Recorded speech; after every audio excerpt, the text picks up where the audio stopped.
Good day time, my Fuzzyites, and welcome to a quick review of Banjo-Kazooie Gruntilda's Revenge. A fun handheld version of Banjo-Kazooie, well, a new game of Banjo-Kazooie, but on the handheld. Game Boy Advance that I feel really did encapsulate what Banjo-Kazooie was, while doing a lot of good things without being able to go full on board with a 3D adventure. Full 3D adventure. This is still quite 3D, but you know what I mean. It's bird's eye view. And really fun. All the way from everything. From the story, which you had Gruntilda under the rock after the events of Banjo-Kazooie. If you want to see how that story went, check out that whole video on my Pink Fuzzy on YouTube. I have the whole thing done, 100%ed there. But basically, after Banjo and Kazooie defeated Gruntilda, they sent her off the tower. She's under a rock, and during her stint, she was going to be saved by her sisters eventually in Banjo-Tooie, but for now, she thought, hey, Klungo, save me. And so he built her a Mecha-Gruntilda suit. Her spirit went into the suit, and she, in a stitch effort to stop Banjo and Kazooie from ever meeting, she stole Kazooie and then went back in time to try and take over the world there. Banjo-Kazooie follows, and you know the drill. They go from world to world, stopping her henchmen, getting jiggies, helping people, and eventually reuniting very early on, the second level. And then, yeah, meeting her in her tower, where they have a final battle, destroy the suit, send her soul back under the rock, and she's waiting for Banjo-Tooie to arrive, as he tells Klungo to let her sister knows that she needs help. And then later on it'll go on to Banjo-Tooie. Woo. So all in all, I like the story. It doesn't add much in the way of, or if you just play Banjo-Kazooie and Banjo-Tooie, excuse me, or Banjo-Tooie, I guess, you could completely miss this game, and you would lose nothing on the plot. Nothing big happens where she changes form. Like in Banjo-Tooie, she turns into a skeleton. In Banjo-Kazooie Nuts and Bolts, she is in another mech suit, but with a fish tank thing. So she's a floating skull head in a fish tank in that one. My KBPs are low. That's not good. But yeah. So you wouldn't miss anything, but it's still a good adventure. I'm glad I played it, glad I bought it. I think it's a good third game, depending on when you want, timeline-wise. Timeline-wise, this came out after Banjo-Tooie. In-game-wise, timeline-wise, it has come out, or it takes place between Banjo-Kazooie and Banjo-Tooie. And really good. I enjoyed it. 10 out of 10, a really good story following Banjo-Kazooie, which has the characters you love, good talks and just how they are, and the story is what I could see Gruntilda doing. Very good. Whether it's canon or not, which I believe it is canon, it has some good things.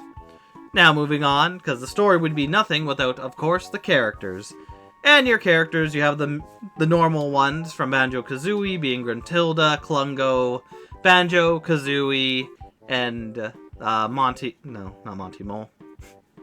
That's something else. That's another game franchise entirely. Mumbo Jumbo. And then you have other characters from Tooie, like the Bee Girl. And there's a few others I think came into it. Oh, you also see Captain Blubber as a child. The only Captain Blubber as a child.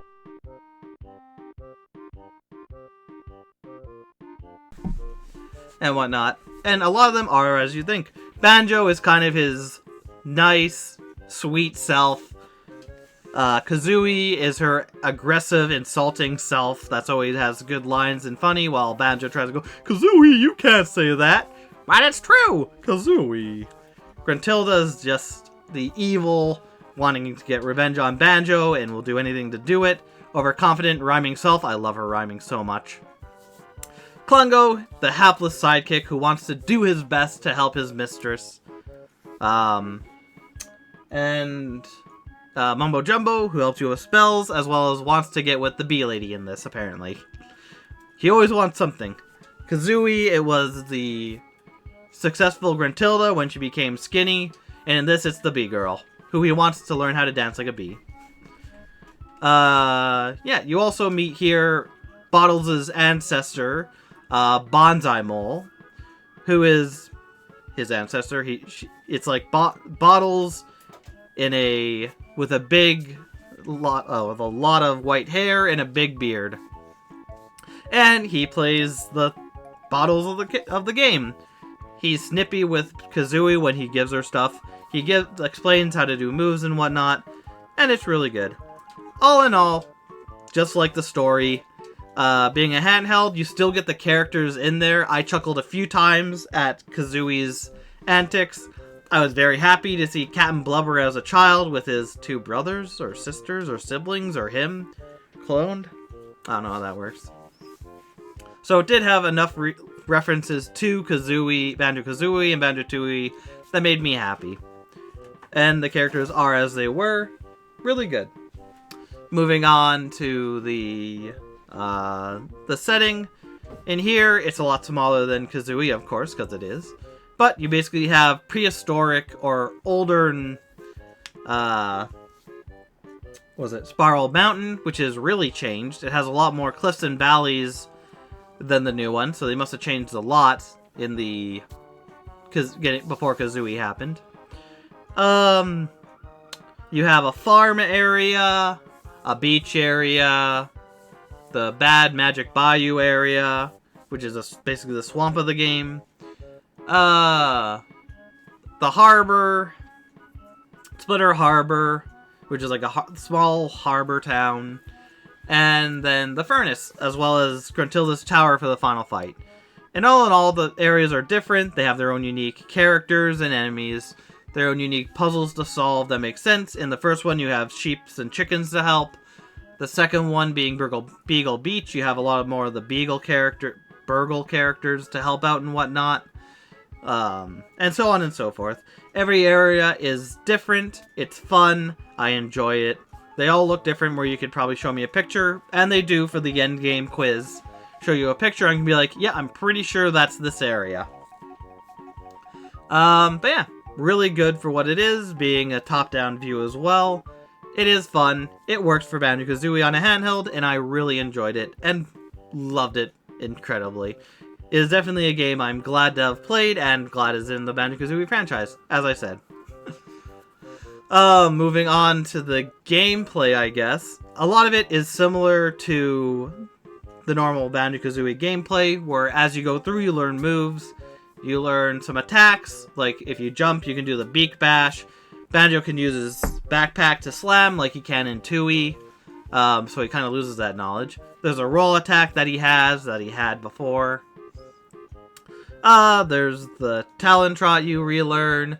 You can use Kazooie as a gun, like in Banjo-Tooie, and you have 4 different egg types to choose from. And yeah, so it's basically Banjo-Kazooie, just not as many moves as Banjo-Kazooie. Or no, I think it has. I don't know. They're close. They're close together. But it is basic Banjo-Kazooie with altered stuff. And it works really well. Like I said, for a handheld game, you know what you're doing. You have enough to defend you, to do stuff, to solve the puzzles. And there's some good puzzles. And it's just like Banjo-Kazooie, where you go to an area. Every area has 100 jiggies. Or no, 10 jiggies and 100 music notes. And then through that, you have 5 Jinjos hidden. This one has a boss, as Tooie had bosses. I guess, because Banjo-Kazooie had bosses as well, technically, but they weren't really big bosses. Like, I think the first Mumbo's Mountain had Klungo, who I would consider the boss of that area.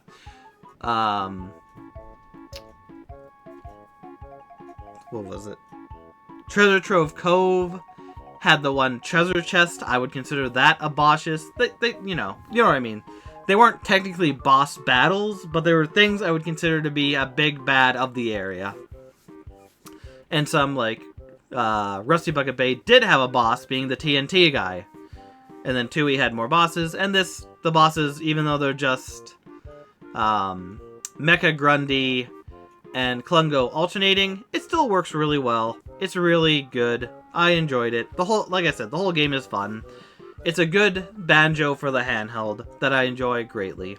And as for Legacy, like I said, this one, I'm playing it after Banjo-Kazooie, but technically this game came out after Banjo-Tooie when they released games. Though the timeline, it takes place after Banjo-Kazooie, which is why I'm playing it. And it works really well. The story, everything comes together to make a good continuation for the handheld that works well. It feels right. It feels like it belongs. And it's fun. And like I said, it's a good addition to the Banjo-Kazooie formula. Again, on handheld, I keep saying that, but that's because handhelds have to have limits and whatnot. So they can't be full-on exploratory and just hiding things out of view a lot more puzzles and whatnot than this N64 had, and even all newer systems. So it works really well for what it is, and I'm glad I had it and played it. So all in all, I highly recommend this game if you haven't figured it out already. The characters, or the story just really works and is fun to get you going where you need to go. The characters are the fun characters that you know from always, and I will always love Banjo-Kazooie, and I can't wait for their new game to come out, and to play Banjo-Tooie, Banjo-Pilot, and Banjo Nuts and Bolts later. The areas looked really nice and feel kind of Banjo-Kazooie-esque, I guess. And Legacy, it's Banjo-Kazooie. I consider this to be the second Banjo-Kazooie game, making a great Banjo-Kazooie trilogy of Banjo-Kazooie, Banjo-Tooie, and Banjo-Kazooie Gruntilda's Revenge. Banjo-Pilot, I've never played, and Banjo-Kazooie Nuts and Bolts to me feels like an offshoot, or a side game. Still works, but I don't consider it the main, a true main game, because it changed up a lot, but still a lot of fun, and I will defend that it is a good game. But I'll leave this here, so thank you my puzzles for watching, and I will see you next anytime. Take care.